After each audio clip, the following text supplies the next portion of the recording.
Welcome friends to video number 8 for CBSE class 10th student mathematics from NCERT book. We were seeing about chapter 1, that is real number. This is my last video of this chapter, so today I will try to complete the whole chapter.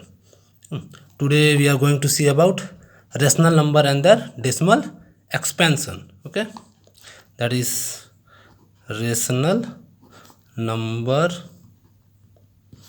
and their decimal expansion. Okay,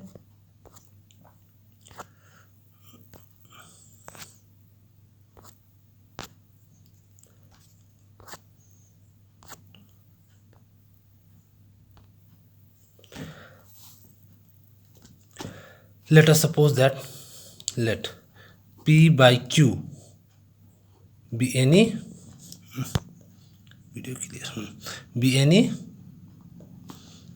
rational number where P and Q are integers.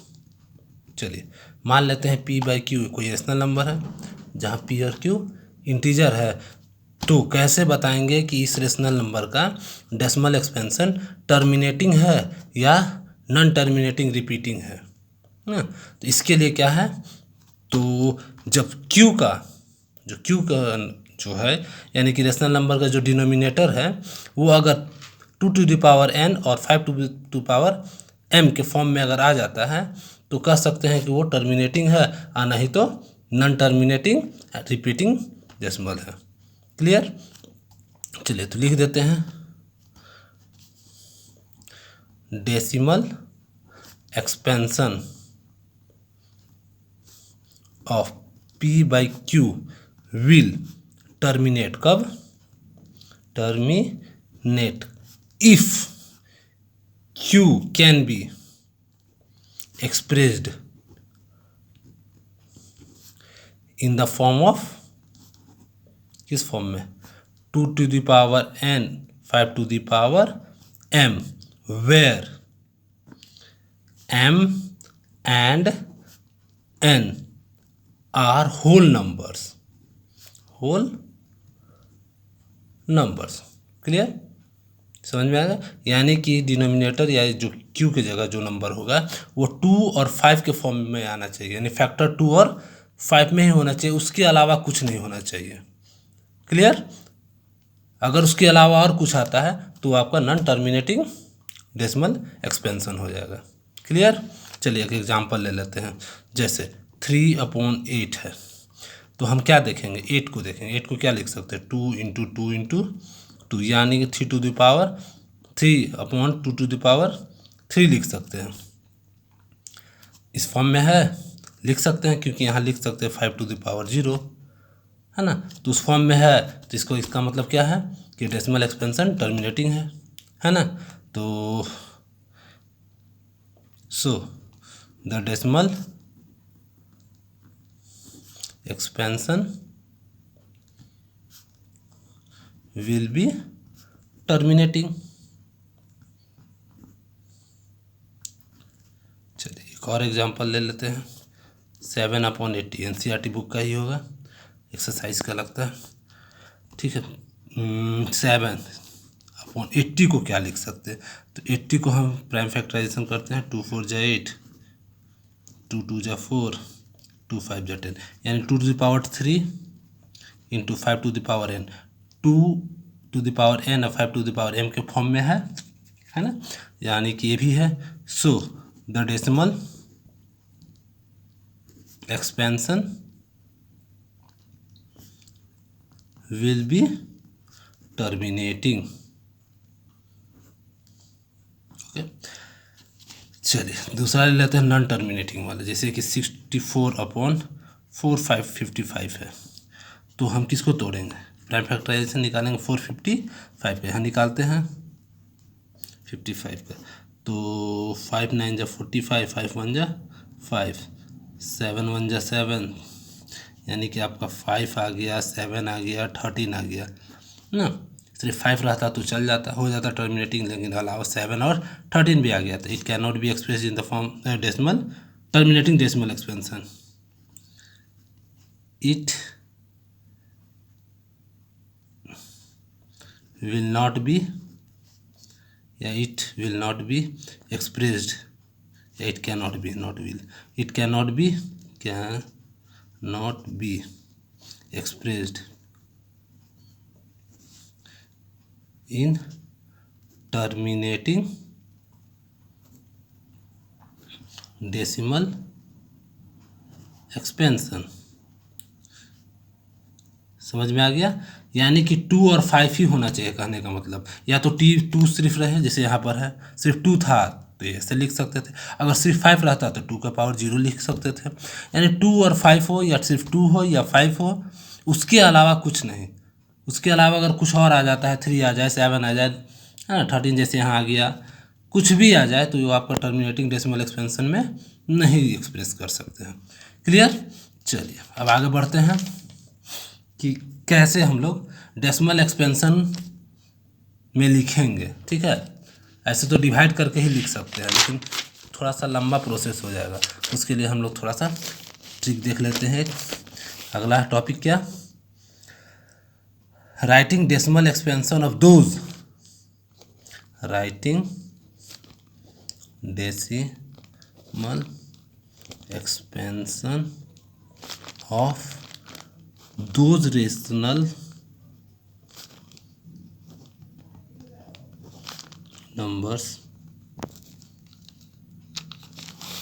which have terminating decimal expansion। जैसे NCERT में दिया हुआ है कुछ questions, है ना, जैसे question number 1 में लास्ट एक्सरसाइज का, उसमें क्या करना था कि कौन टर्मिनेटिंग में है और कौन नॉन टर्मिनेटिंग में है, ये बताना है।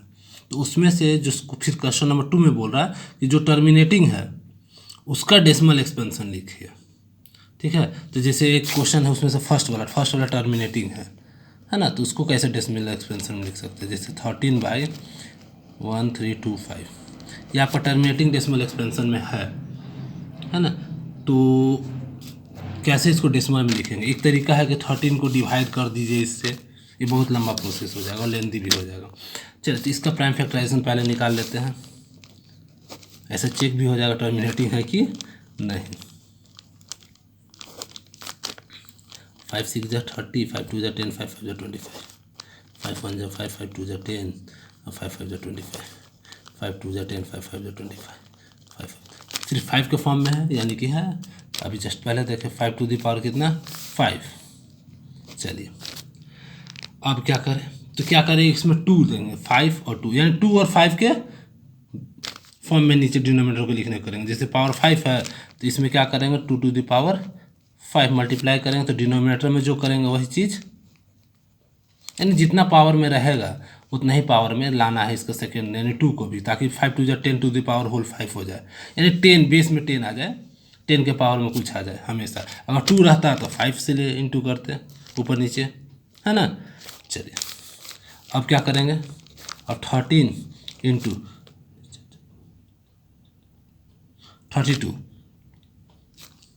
32, चलिए बाई बेस इक्वल है तो पावर सेम है, बेस अलग है पावर सेम है, तो क्या करते थे, ये ऑलरेडी पहले क्लास में पढ़ चुके, 5 10 की पावर 5 लिख सकते हैं। चलिए अब क्या करेंगे, इन दोनों की इंटू करेंगे, 13 दूनी 26, 64 2 33 39 41, यानी 4 1 6। अब इसको लिख सकते हैं 1 2 3 4 5। अब आसानी से हम लोग इसमें लिख सकते हैं क्या, 1 2 3 4 5 6 5 है, तो 1 2 3 0 देगा 4, एक और 0 देगा 5, डेसिमल लिख सकते हैं, है ना, यानी 1 2 3 4 5, ये हमारा डेसिमल एक्सपेंशन है, विदाउट डिवीजन हो गया, है ना। चलिए इसी भी तरह से एक और क्वेश्चन, उसमें जो टर्मिनेटिंग था एनसीईआरटी में एक है, और 5/1600। अब इसको भी अगर हम डिवाइड करना चाहें तो फिर लेंदी हो जाएगा, या इसको काट के हम लोग सिंपलेस्ट फॉर्म में करके डिवाइड करें, ये भी एक तरीका है। चलिए इसको हम लोग क्या करते हैं, फिर वही काम करेंगे। 1600 को क्या लिखेंगे, 300 2 1 जा 2 0 0 2 5 जा 10,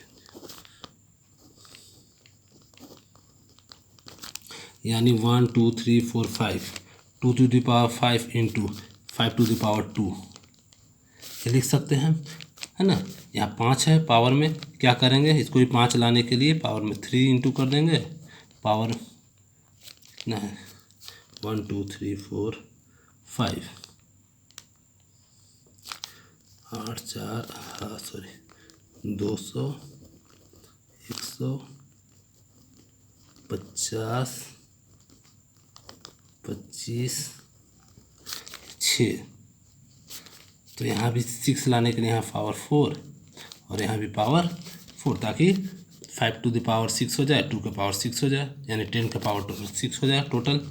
चलिए 15 इंटू, अब इसको 625 625 बाई, ये हो जाएगा हमारा होल 10 के पावर, क्योंकि 2 और ये 5 के पावर 6 और 2 के पावर 6 दोनों मिलकर 10 के पावर 6 हो जाएगा।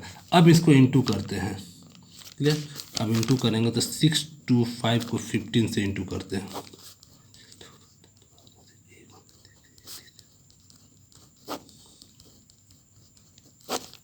937 अपॉन 1 2 3 4 5 6, फिर डेसिमल में बैठा देंगे, 1 2 3 4 5 6, क्लियर।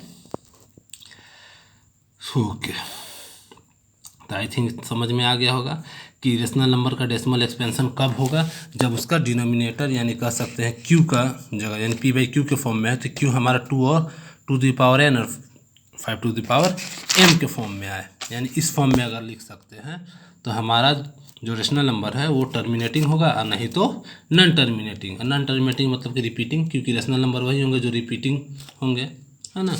नॉन रिपीटिंग वाले तो इरेशनल नंबर हो जाएंगे, क्लियर। ये ऑलरेडी 9th में पढ़ चुके हैं, ठीक है।